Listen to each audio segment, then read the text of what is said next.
Okay, bismillahirrahmanirrahim. Subhanaka la ilma lana illa ma 'allamtana innaka antal alimul hakim. Wa sallallahu ta'ala wa sallama ala asyrafil anbiya wal mursalin sayyidina Rasulillah Taha al-amin wa ala alihi wa sahbihi wa man wala amma ba'd. Nawayna ta'alluma wa ta'lim wa tadhakkura wa tadhkir wa nafa'a al-intifa' wa ikarata al-istifada wa hatta tamassuk bi kitabillah tabaraka wa ta'ala wa sunnati rasulih sallallahu alaihi wa alihi wa sahbihi wa sallam wa du'a ila al-huda wa dalalata al-khair ibtigha' mardatillahi tabaraka wa ta'ala wa qurbih wa thawabihi subhanahu wa ta'ala. Ngayon insyaallah ta'ala, bagong kitab ang tatalakayin natin, wala iba kundi ang kitab ni Imam An-Nawawi rahimahullah. Ang pangalan ng kitab At-Tibyan li adab hamalatil Quran. Tamang adab ng nagme-memorize, nag-aaral ng Al-Quran. Okay? So bago tayo tumungo sa kitab mismo ni Imam An-Nawawi rahimahullah, banggitin natin ang kanyang tarjama. Okay. Ang may-ari ng publisher o nag-publish ng kitab, nagsulat siya ng maikling talambuhay ni Imam An-Nawawi rahimahullah. Tabaan, Imam An-Nawawi rahimahullah, kabilang siya sa mga fuqaha ng Shafi'iyya. Shafi'i ang kanyang mazhab, Ash'ari ang kanyang i'tiqad. At kabilang siya sa mga ulama ar-rasikhin, kabilang siya sa mga batikang alim ng Damascus, Syria. At itong imam na ating tatalakayin, kabilang yan sa mga awliya ni Allah subhanahu wa ta'ala. Anong pangalan niya? Una, pangalan niya Muhyiddin. Pangalan niya Muhyiddin Abu Zakaria Yahya. Ang pinakapangalan niya Yahya.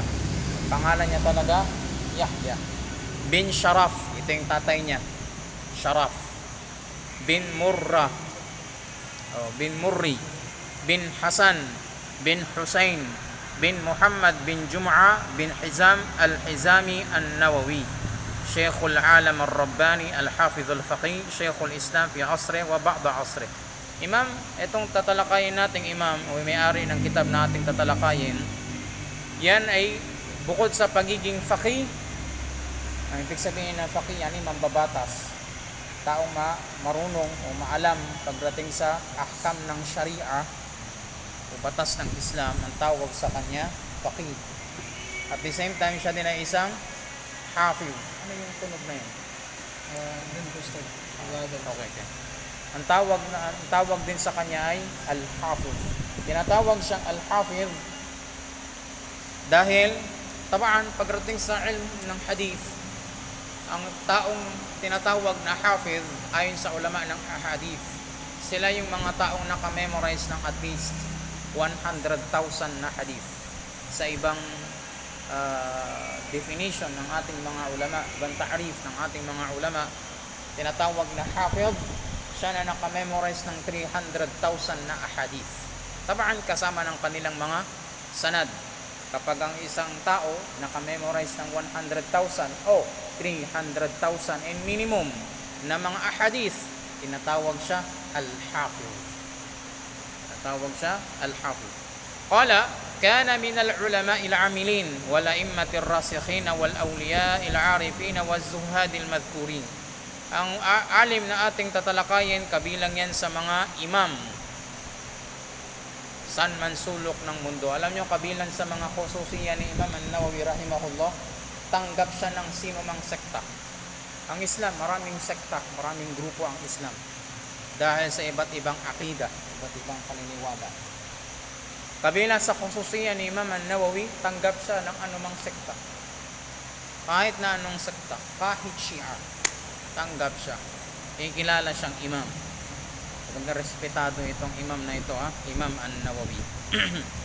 Sabi niya, wal awliya il arifin, at kabilang siya sa mga awliya ni Allah subhanahu wa ta'ala.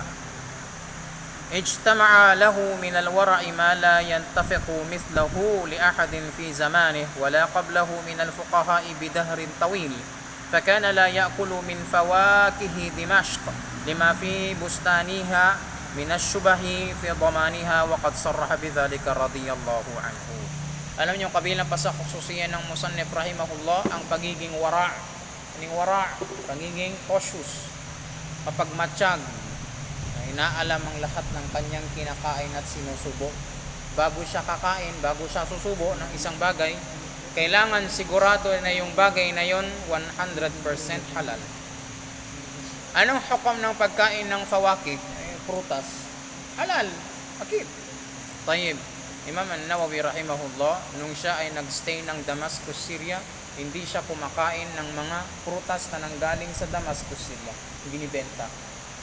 Bakit? Dahil para sa kanya, may mali pagdating sa kanilang muamalat. Kaya naman, kapag mali ang muamalat, ang hukom ng pagkain doon sa mismong pagkain na yun, mashbub. At ang mashbub, hindi mo masabing halal at marapit sa pagiging haram. Yan ang mashbub. Qala, walam yadkhul hammaman. Ang musannif rahimahullah, hindi punta ng CR. Madalang pumunta ng CR. Wa kana la ya'kulu illa aklatan wahida fil yawmi wal layla. At ang musannif rahimahullah, hindi siya kumakain sa loob ng isang araw kasama ng gabi, maliban na lang sa isang beses. Isang beses lang siyang kumakain sa buong isang araw. Ba'da asya'il akhirah, sa gabi lang. Ibig sabihin, after ng salatul isya, saka lang siya kumakain. Yun na. Wala na siyang pagkain pagkatapos nun. Wa inda sahari yashrabu sharbatan yaj'aluha sahuran. At pagdating ng madaling araw ay bago magfajar, may inom lang siya ng isang beses na inom. Yun na yung sahur niya. Tubig. Muqtasidan fi ma'kalihi wa malbasihi wa jami'i ahwalihi kullil iqtisadi sabiran ala khushunatil 'aish. Ang musannif rahimahullah, hindi namimili ng kinakain. Pag sinabing hindi namimili ng kinakain, ay kung ano man ang meron, yun. Pero at the same time, alam niya na halal. Ganon din pagdating sa kanyang sinusuot at sa lahat ng kanyang mga gawain. Hindi rin siya maarte. Lagi siyang sabir, mapagtiis. Qala, waliya masyakhata dar al-hadith al-ashrafiyya. Alam niyo, sa Damascus, Syria, mayroon isang sikat na madrasa na ginawang wakaf ng mga sultan na naupo doon. Tamam? At ngayon, dahil nga itong Darul Hadith al-Ashrafiyya, kabilang yan sa mga sikat na madrasa, sabi nung pumunta doon si Imam An-Nawawi rahimahullah, mas lalong sumikat ang madrasa. Dahil siyempre, yung uupo na sheikh doon, yan kinikilala ng maraming tao. Hanggang sinabi pa na mayroon isang alim o faqih na galing mula sa ibang bayan. Kasi dati wala namang picture. Pumunta siya sa Damascus, Syria para mag-aral o para makita si Imam An-Nawawi. Dahil na dumating sa kanila yung mga kitab na sinulat ni Imam An-Nawawi na mufida. Pagdating niya, pagkatapos ng salat, tinatanong niya sa mga tao, sino yung nasaan si Imam An-Nawawi? Saan si Imam An-Nawawi? Di niya alam, yung katabi niyang mapayat na medyo maliit. Tapos, lumang-luma yung damit. Tsaka yung imama, hindi masyadong nakaayos. Tama? Yun yung mufti ng Damascus, Syria, Imam An-Nawawi. Yung katabi niya. Tama, hinahanap niya, nasaan na yung Imam An-Nawawi? Sino yung Imam An-Nawawi? Hindi niya kilala na yung katabi niya na mapayat yun. Imam An-Nawawi rahimahullah. Tama? Imam An-Nawawi rahimahullah, kabilang siya sa mga nire-respeto kahit ng mga sultan, kahit ng mga amir. Minamahal siya ng mga amir.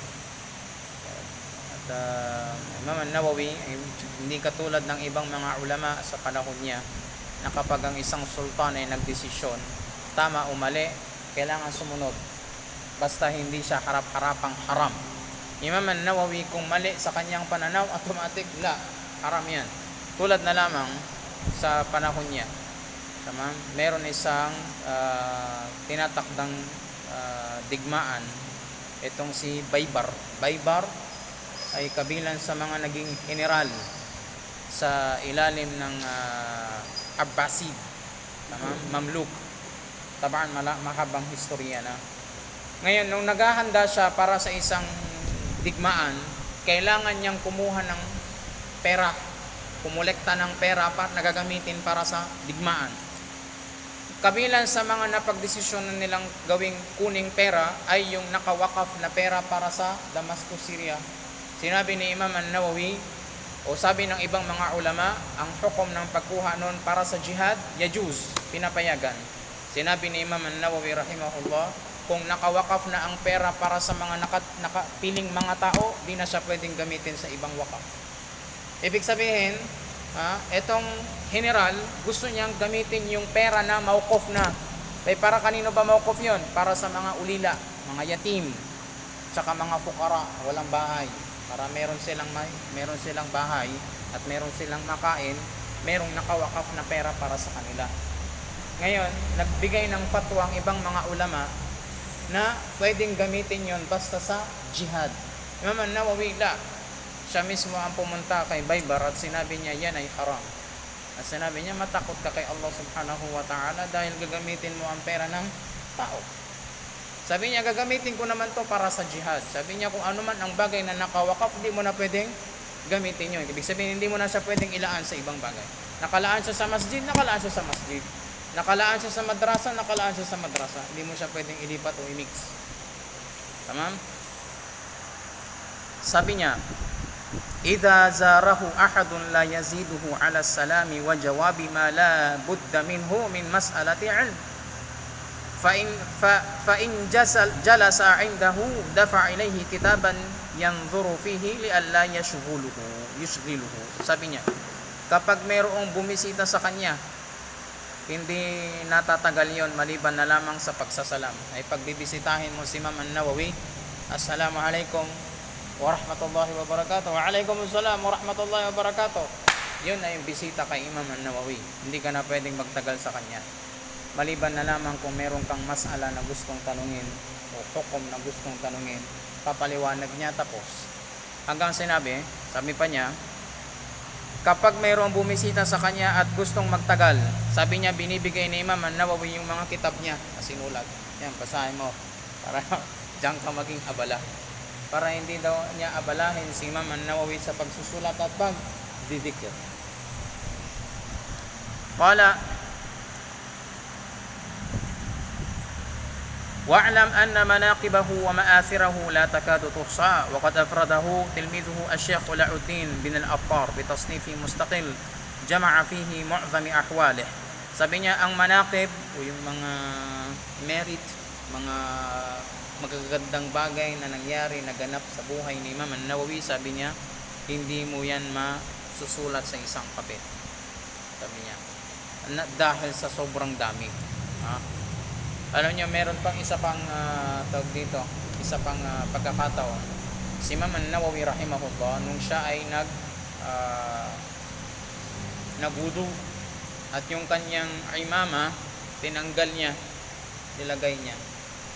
Tamam? Tapos niyan, paglabas niya ng hammam o ng CR, nung kukunin niya na yung imama niya, wala na. Lumabas siya ng CR, nakita niya yung tao na tumatakbo, dala-dala niya yung imama ni Imam An-Nawawi. Kaya naman si Imam An-Nawawi, hinabol siya at sinabi sa kanya, Ya fulan,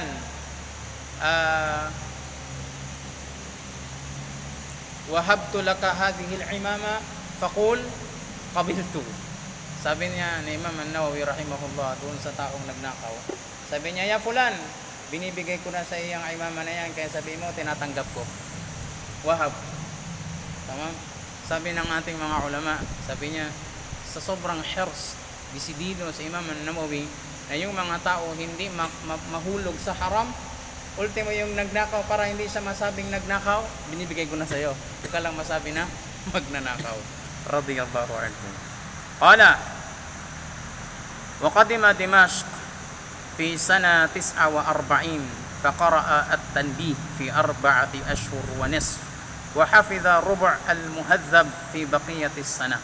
Sabi niya, dumating si Imam An-Nawawi sa Damascus, Syria, kasi galing siya sa isang maliit na bayan. Ang pangalan ng bayan na yon, Nawa. At ang Nawa yan ay matatagpuan sa Syria, isang maliit na bayan sa Syria. Ang Damascus, Syria, yan yung pinaka-capital, parang Maynila. Okay? Sabi niya, dumating siya doon sa taong 649 Hijrah. Pinanganak si Imam An-Nawawi rahimahullah 631 Hijrah. Pinanganak siya 631 Hijrah. Dumating siya sa Damascus, Syria, ang edad niya 19 years old. Ang edad niya 18 or 19 years old. Sabi niya, pagdating niya ng Damascus, Syria, pinag-aralan niya ang kitab at Tanbih, Imam Shirazi. Bigat na kitab yan, ha? Tanbih. Sabi niya, sa loob lamang ng 4 na buwan at kalahating buwan. 4.5 months. Pagkatapos na-memorize niya ang 1/4 ng Muhadzab. Muhadzab, mabigat na kitab yun, ha? Muhadzab, malaking kitab yun, Muhadzab. Mabigat na kitab yan, ha? Muhadzab. Memorize niya 1/4 nun. Qala walazima shaykhahu Kamaluddin Ishaq bin Ahmad al-Maghribi. Kabilang sa kanya mga naging pinakaunang sheikh sa panahon niya nung siya ay pumunta nung Damascus, Syria, sa murang edad, 18 years old. Tama. Si Imam Kamaluddin Ishaq bin Ahmad al-Maghribi. Qala wa makatha qariban min sanatayn la yad'u janbahu ila al-ard. Sabi niya, sa loob ng 2 taon ng pananatili niya sa Damascus, Syria, ni minsan hindi siya humiga. Paano siya natutulog? Natutulog siya na nakaupo. Alam niyo, hindi na bago yan sa mga naunang mga ulama. Tama? Kaya hindi mo rin masasabi, hindi mo maano na talagang sila yung mga binigyan ni Allah subhanahu wa ta'ala ng malaking tawfiq. Alam niyo, Imam Muhammad al-Haddar, Sheikh mismo ng Habib Umar. Tama? Sabi nung siya ay nag-aral ng Ribat Tarim, isa sa mga madrasa sa Hadramaut. 5 years nag-aral siya doon. Ni minsan di siya natulog ng nakahiga. Nung pumunta sa Ribat Tarim, binigyan dala-dala niya yung mattress niya, yung kama, yung tawag dito, yung foam, dala-dala niya. Nakalukot, nakatali. Umuwi siya, nakatali pa rin. Hindi tinanggal yung tali. Tama? Paano siya natutulog? Tulog siya na nakaupo. And radiyallahu anhu. Qala,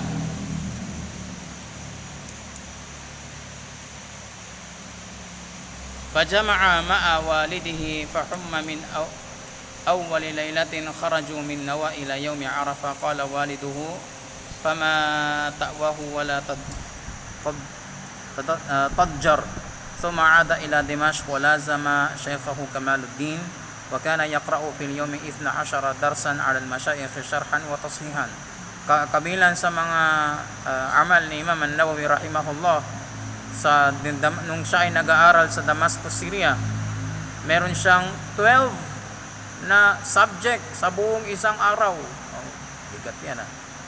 Tama? Sabi niya, wa kana yaqra fil yawmi 12 darsan. Meron siyang 12 na dars, 12 na subject sa buong isang araw sa iba't ibang masyayikh ng Damascus, Syria. Sabi niya, sa pagitan ng syarah at sa pagitan ng tashih. Sa al-wasit ni Imam al-Ghazali, tamam, al-wasit. At sa muhadzab, tamam, at jama' bayna as-sahihain. Tapos meron din siyang dars pagdating sa asma'ur rijal. Yan ay subject pagdating sa hadith. Pero pag-aaral naman yan ng mga tarjama, mga biography ng mga ulama ng hadith. Yung mga nagsalim ng ahadith. Asma'ur rijal. Wa darsan fi sahih Muslim. Tamam? Dars pagdating sa Sahih Muslim, Sahih Imam Muslim. Sabi niya, dars din pagdating sa luma', ito ay usulul fiqh.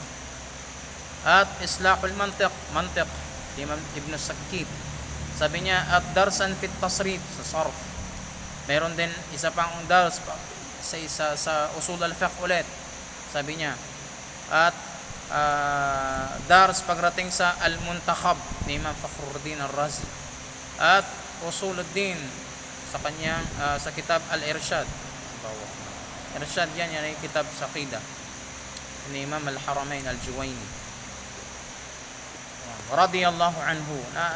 Nagkaroon si Imam An-Nawawi rahimahullah ng napakaraming mga estudyante, gaya na lamang nagkaroon siya ng napakaraming mga masyayikh. At yan ay dalil na nakinabang sa kanya ang napakaraming mga tao radiyallahu anhu. Ito, kabilang sa mga naisulat na kitab ni Imam An-Nawawi, Al-Kitab Ar-Rawdah. Rawdah yan ay kitab sa fiqh, Rawdah. Tapos yung Muhadhab na 1/4 nun memorize niya, binigyan niya ng Sharhul Muhadhab ni Imam An-Nawawi. Tapos kitab ulit sa fiqh, Al-Majmu' ni Imam An-Nawawi. Tapos kabilang sa mga sikat na kitab niya, Sharh Sahih Muslim ni Imam Muslim. Kabilang sa ang kitab ni Imam Al-Bukhari, Sahih Al-Bukhari, ang pinakasikat na syarah na naibigay o naisulat doon, yung kitab ni Imam Ibn Hajar Al-Asqalani, tinatawag na Fathul Bari. Ngayon, pagdating naman sa Sahih Muslim, pinakasikat na kitab na naisulat doon bilang syarah, yung kitab ni Imam An-Nawawi, Sharh Sahih Muslim. Tapos meron din siyang kitab At-Tahqiq, meron din siyang At-Tabaqat, meron din siyang isa sa mga pinakasikat niyang kitab na pinag-aaralan sa lahat halos ng mga madrasa, Minhajut Talibin ni Imam An-Nawawi. Minhajut Talibin, alam niyo yung kitab na yan, Minhajut Talibin, napakalaking kitab na yan kung ituturing natin sa panahon natin ngayon. Napakabigat na yan, ha? Pero alam niyo si Imam An-Nawawi, nung sinulat niya yan, kino-question siya ng mga ulama sa Sham, sa Syria. Bakit niya sinulat yung Minhajut Talibin sa napakadaling ibara, napakadaling sentence niya? Pagka napakadali, sa kanila, sa panahon nila, napakadali. Sinabi ni Imam An-Nawawi na ang intention niya, bakit niya sinulat ng napakadali ang Minhajut Talibin, para kahit yung mga nagbebenta ng isda at saka nagbebenta sa palengke, makamemorize sila ng ahkam ng fiqh.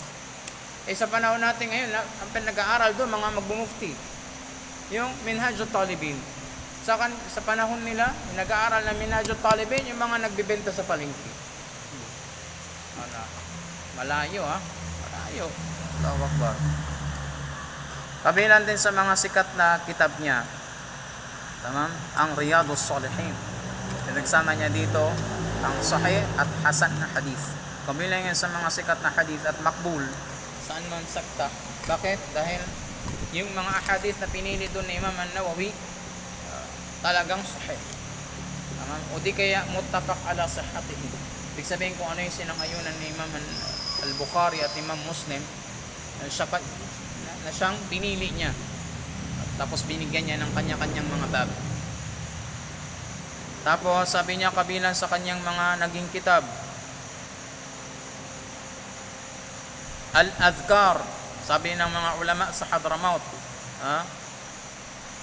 bi' ad-dar washtari al-adhkar. Sabi ng mga ulama sa Hadramaut, nung lumabas at kumalat yung kitab ni Imam An-Nawawi, Al-Adhkar, sabi nila, benta mo na ang bahay mo para makabili ka ng adhkar. Ano bang mayroon sa adhkar? Yan ay mga ahadith ng ahkam. Tapos mga dua. Pagdating saan? Sa mga adab sa Islam. Kabilang sa mga mahalagang masail na kanya nabanggit doon, ang ahkam ng tahiyya, ahkam ng pagsasalam. Sinong dapat mauna magsalam? Yung nakaupo o yung nakatayo? Yung naglalakad o yung nakaupo? Yung matanda o yung bata? Yung lalaki o yung babae? At saan mga lugar hindi magandang magsalam? Yung mga yon, binanggit yan ni Imam An-Nawawi sa kanyang kitab Al-Adhkar. Kabilang sa kanyang mga kitab na naisulat, syempre itong kitab na ating babasahin ngayon, at Tibyan fi Adabi Hamalatil Quran. Kabilang sa mga naisulat ng Imam An-Nawawi rahimahullah, Manaqib ni Imam Ash-Shafi'i rahimahullah. Ibig sabihin mga tarjamat ni Imam Ash-Shafi'i. radiyallahu anhu. Sabi niya, pagkatapos ng mahabang pananatili sa Damascus, Syria, pagkatapos niyan, bumalik siya sa maliit niya na bayan sa Nawa. Doon siya nagkasakit sa bahay ng kanyang tatay. At si Imam An-Nawawi, kabilang siya sa mga ulama al-uzzab. Ano yung uzzab? Jama' ng salitang azib. Ano yung azib? Walang asawa. Ay binata. Tama. Nung tinanong si Imam An-Nawawi, bakit hindi siya nag-asawa? Sabi niya, sa sobrang busy niya sa pag-aaral at saka busy niya sa pagsusulat, nakalimutan niya ng mag-asawa. Ha? Kaya meron isang magandang kitab, tama? Al-Ulama Al-Huzzab. Ibig sabihin yung mga ulama na walang naging asawa. Tama? Doon, nagbanggit siya mga 40 na mga ulama. Doon sa kitab na yon, binanggit niya doon kung sino-sino yung mga ulama sa ating ummah na nakaabot sa mataas na daraja ng ilmu pero namatay na walang asawa. Pare-parehas sila, nakalimutan nilang mag-asawa. Bakit siya tinatawag na Abu Zakaria? Wala naman siyang anak. Kadalasan ng Arab, ginagamitan o binibigyan nila ng kunyang isang tao kapag mayroong anak. Wala siyang anak. Wala naman siyang anak, ang pangalan Zakaria. Bakit siya bibigyan ng Abu Zakaria? Meron siyang pamangkin ang pangalan Zakaria. Tawag doon. Tinawag sa kanya Abu Zakaria. Gaya na lamang, sinato na Aisha radiyallahu anha, wala siyang anak. Wala siyang anak sa Nabi Muhammad sallallahu alaihi wasallam, pero ang pangalan niya Ummu Abdillah. Tinatawag siya, sinato na Aisha, anak ni Sayyidina Abu Bakar na asawa ni Rasulullah sallallahu alaihi wasallam.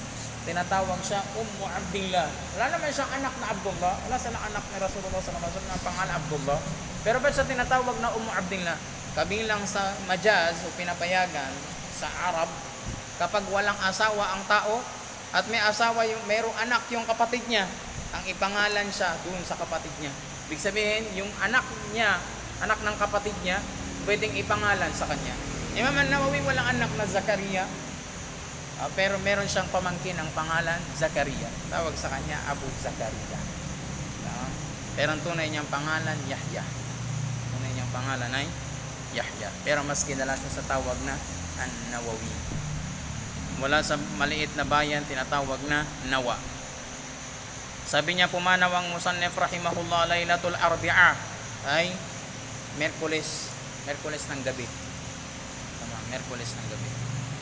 Ferrabi' wal ishrin, ika-24 ng buwan ng Rajab sa taong 676 Hijra. Ilan? 676 Hijra. Pinanganak ang musannif rahimahullah 631. Pumanaw siya 676. Wala pa siyang 50. Tama? Ang edad niya pa lang ay 45 years old. Pumanaw ang musannif rahimahullah. Alam niyo, meron pa akong nabanggit dyan mga karamat ni Imam An-Nawawi rahimahullah ta'ala. Kabilang sa karamat ni Imam An-Nawawi rahimahullah na meron yung isang araw o isang gabi na habang sila kasama ng kanyang pamilya ay nasa masjid, pagkatapos niyan ay meron isang taong pumasok sa masjid. Yung masjid na yon na pinagtulugan nila Imam An-Nawawi kasama ng tatay niya pati yung kanyang kapatid, yun ay masjid na mayroong gate. Ngayon, malalaman mo na may tao kapag nagbukas yung gate. Si Imam An-Nawawi buong gabi hindi natulog. Zikr lang. Tasbih lang siya. Maya-maya, meron isang lalaki na pumasok sa gate. Pagkatapos niyan, nagwudu. Pagkatapos niyang magwudu, lumapit siya kay Imam An-Nawawi at sinabi sa kanya, kay Imam An-Nawawi, sabi niya, ya fulan, ay ya imam, sabi niya, magsala ka ulit kasi hindi sahih ang sala mo. Sabi niya sa kanya, kay Imam An-Nawawi, ya imam, magsala ka ulit kasi hindi sahih ang sala mo. Diba, ano na to, mag-aalas 12 na. Sabi ni Imam An-Nawawi, siya nagkukwento nito ha, mag-aalas 12 na ng gabi, hating gabi na. Tapos may tao na, kanina pa sila nakasala ng Aisha, Tapos may taong dumating, sabi niya, "Ya Imam, ulitin mo yung sala mo kaya hindi sahih yung sala." Sabi ni Imam An-Nawawi, walang duda na ikaw walang iba kundi syaitan. Kaya nagbasa siya ng Ayatul Kursi, tapos bigla-biglang lumayo yung tumakbo yung tao. Nagising yung mga tawag dito, mga kasama ni Imam An-Nawawi, hinanap nila yung tao, wala. Syaitan, ha? Okay, ala kulli hal. Qala, nilibing si Imam An-Nawawi sa bayan kung saan siya pinanganak, walang iba kundi sa bayan ng Nawa. Tamam. At yung libingan ni Imam An-Nawawi, alam niyo kabilang sa mga karamat ni Imam An-Nawawi, merong amoy ng misk doon sa kanyang libingan, sa kabar niya. At yung libingan niya, disyerto yun, ha? Pero doon sa libingan ni Imam An-Nawawi, meron doon puno. Mula nung nilibing si Imam An-Nawawi hanggang ngayon, nakatanim yun, di pa'y namatay. Kabilang yan sa mga karamat ni Imam An-Nawawi rahimahullah. Qala fajazahu Allahu anna khairal jaza wa jama'a bainana wa bainahu ma'a sa'iril ahibba fi darin ni'ma. Amin. Sabi niya, at gantimpalaan nawa siya ni Allah subhanahu wa ta'ala ng pinakamainam na gantimpala. Pagsamahin nawa tayo ni Allah subhanahu wa ta'ala at siya sa kasama ng mga ahibba, mga mahal natin sa buhay, sa Darun Naim. Amin. Allahumma amin. Okay, so tuloy natin ito pagkatapos ng